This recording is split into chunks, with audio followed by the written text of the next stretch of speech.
Digital TV, 32.3, also on the radio, 92.5 FM, KFUNradio.com, and our free app, KFUN 92.5. If you're watching us on Facebook Live, or if you want to reach us on Facebook Live, go to our Facebook page, search the Eggs, Bacon, and Joey Morning Show, and give us a like. Go ahead and scoot in, man. I'm not, there we go. Perfect. That's perfect. All right. So first off, introduce yourself. Well, my name's Garrett K. Jones. I'm a local independent author from Hanford. Awesome, man. Now, what kind of books do you got?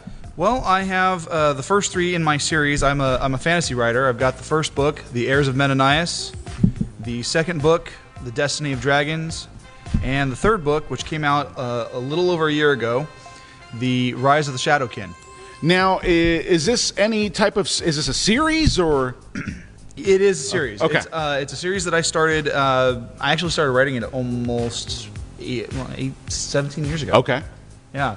It all started off as comic book characters that I was creating in high school and through college, and I started writing it in 2001, and then I found that because I'm a terrible artist, that the best way for me to put these characters into production was to write them as a story. Really? Yeah, and so I found that the medieval genre was a better fit for the characters. It made it seem a little bit more plausible for what they were going to be doing, and I started writing it, and the first draft of book one was just atrocious. I literally set it on fire, kind of like what Jake wants to do with his jersey with him in it. Man, that must have been painful. First of all, I want to know the process of what it takes to write a book. What it takes to write a book, because I mean, I've always wanted to write a book, but I feel like it's like very difficult. It can be, especially if you are unfamiliar with the process. I mean, the hardest thing to do is really just to get the thoughts out there and put it onto paper. One of the things that I do is I start off with a plan of what I want to have happen at the beginning, what I want to have happen at the end, and then everything in the middle kind of just fills itself in. And I start laying out a chapter by chapter synopsis, which usually runs anywhere between 10 to 15 pages of just me writing out my ideas, and then I go through and I kind of carve out what I'm going to be doing that works, things that don't. Now, there are people that have actually written stuff and like have it on paper, right? What does it take? What's that process of actually going and getting published? Like actually making a book, getting it printed and published? Well, personally, I don't have the experience with the more well-known publishers like Scholastic or some of the other major publishers, but the process that I go through is all independent. I go through, well, initially it was CreateSpace, now it's Kindle Direct Publishing. It's all owned by Amazon. And so what I do is I go through the writing process, I put together my manuscript, and then I send it to a friend of mine who is local, and he is really good at putting together professional grade interior proofs. And so we go through a few drafts of that interior proof, which takes about 2 months or so, give or take. And then I go through and I submit that with cover design, cover art, and how I want it to how I want the layout to look. And then I go through some final steps, and then it gets published. I'm able to pull it up on Amazon. I'm able to pull it up on the Barnes & Noble website, and it's all print to order. But then I can also order myself copies and then sell those directly. You know, I've always wondered that, because I feel like there's a lot of people out there that can write and actually have like good stories, but they think that the process is very difficult and they can't get a book actually published. You know what I mean? Yeah, and I wouldn't say that it's a difficult process. It's time consuming for sure, and it's a little challenging as well.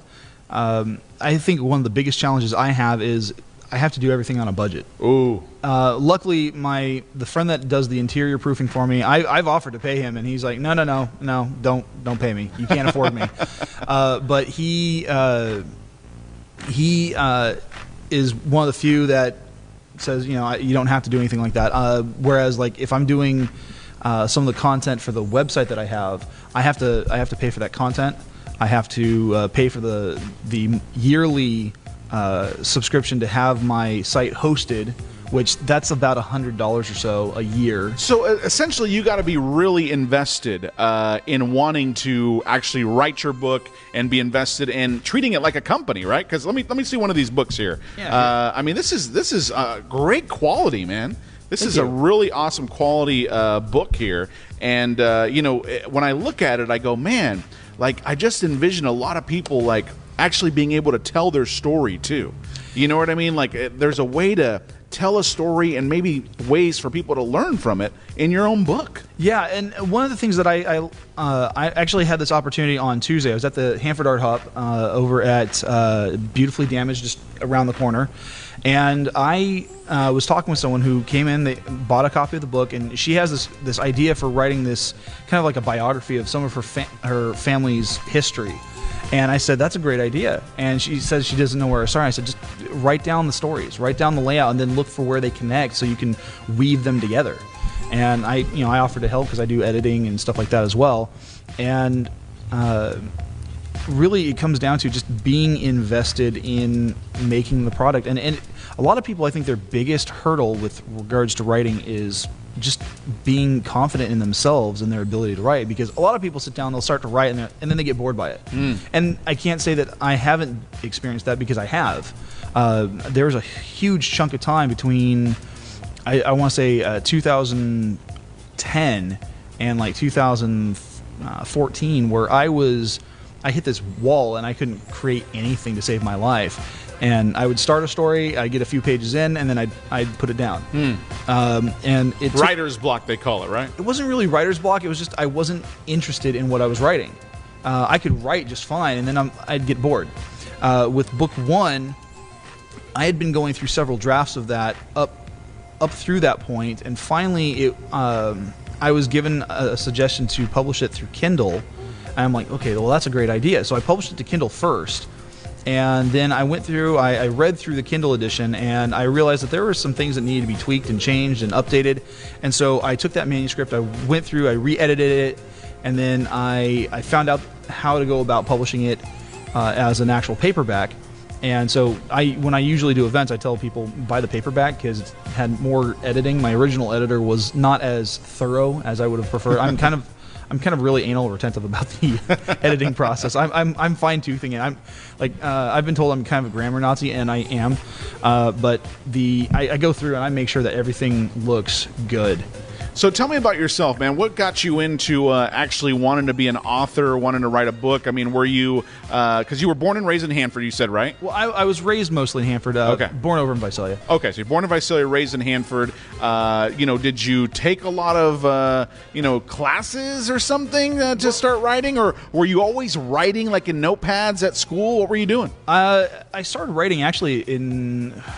like second or third grade. Oh, wow. I was going to school, and we had to do a project for school. We watched the original Teenage Mutant Ninja Turtles from 1990 in class, which was kind of funny because they drop one swear word. It's not, it's like PG level, but when you're going to a Christian elementary school, they don't like that too much.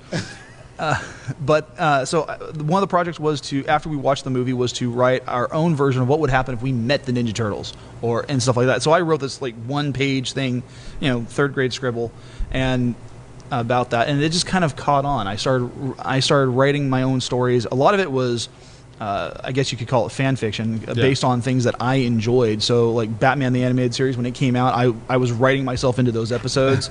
I wanted to be Batman, and if I couldn't be Batman, I would be like another vigilante that worked with him, sort of.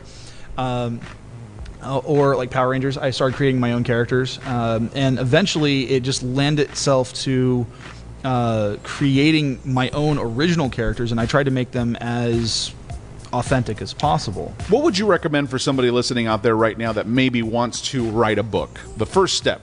The first step is, if you've got a great idea, write down what that idea is from beginning to end, and then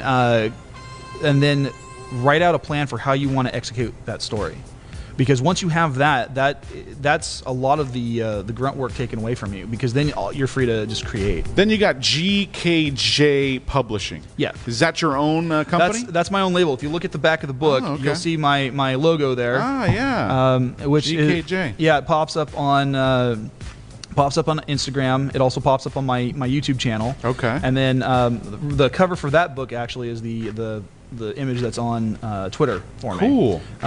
So I have to put up the new book because I actually have book 4 that came out. So can someone come to you with a book idea and you will help them publish it? Absolutely. Really? Yeah. I actually tried doing another site just for the actual publishing side of it, not promote, because I've got one website that is used as a companion site for these books, the full thing. So instead of putting all that in the back of the book, like maps and glossary or whatever, I put that online so people can access that digitally and not lose their place. Cool. Okay. But I had started another website which never really got published online, and really never saw any traction, where it was designed to help other people who want to become independent authors get published. I would go through the editing process with them. I would go through the layout process, teach them what I do, what my process is, so that they can go about making a book that they feel comfortable and confident with. All right. So once again, that's GKJ Publishing. You can get in touch with them. Go ahead and tell our listeners and viewers how to buy your books. So there's a couple ways you can go on and buy my books. My books are available on Amazon and Barnes & Noble websites. Just look for Garrett K. Jones, and it'll pop up. The 4th book is out there now, or you can go to my personal website, which I recommend highly, because then I get more of that royalty. It's archivesofthefivekingdoms.com. You click on the link at the top that says store, and that'll take you to the store, and you can purchase it directly. All right, so there it is, folks. Garrett K. Jones. He's with GKJ Publishing, which, by the way, is your initials, right? Yeah. Wasn't hard to come up with a name. No, it was not. That's cool, man. No, this is so cool. So if you're out there right now and you're thinking, hey, you know what? I might have an idea for a book. I might want to write a story. I might want to put a book together. See Garrett, because he may be able to help you publish this thing. And then on top of that, don't let your ideas just stay inside of your head. You need to be writing. You need to put this into a book. Think about J.K. Rowling. She was just a normal, everyday citizen. She had fallen into some troubles in her life and started writing Harry Potter. Yeah, she was flat broke when she started writing Harry Potter. Yeah. So this could change your life, right, Garrett? It can. There you go. So once again, GKJ Publishing, see them and get these great books here. He's a local author right here from Hanford, so support local as well. So anything else you want to say about the books or anything before we go? The only thing I want to say is if you're on YouTube, follow me on YouTube as well, GKJ Publishing. I'm the only one with that name, and I do vlogs every week. So I've got a new one coming out this Saturday. Awesome. Now, what's the standard amount of pages that you need for a book? It's really up to the author. Okay. I would say I would recommend if you're doing anything that's like a full novel. Okay. At least 200. So at least 200 pages if you're going to write a book. Right, but if you want to do it like a novella, you can do that. It's a few pages less. It's like I think like 60 to 150. I gotcha. Okay, so there it is, folks. Garrett K. Jones with GKJ Publishing. I want to thank you for joining us this morning, man. Really appreciate it. And I've been thinking for a long time about writing a book, and I got a couple stories that I've put together. I might be contacting you later. Sounds great. So, Sounds great. You know how to get in contact. Maybe an Eggs, Bacon, and Joey cookbook. Dude, that would be great, right? All the different ways that you can enjoy Eggs, Bacon, and Joey. Here's a recipe name for you. Radio Relish. Ooh, I like that. All right, man. It's great for your tailgate parties. Thank you so much, Garrett. I appreciate it. It's the Eggs, Bacon, and Joey Morning Show. I want to thank you all so very much for joining us this morning. We are live.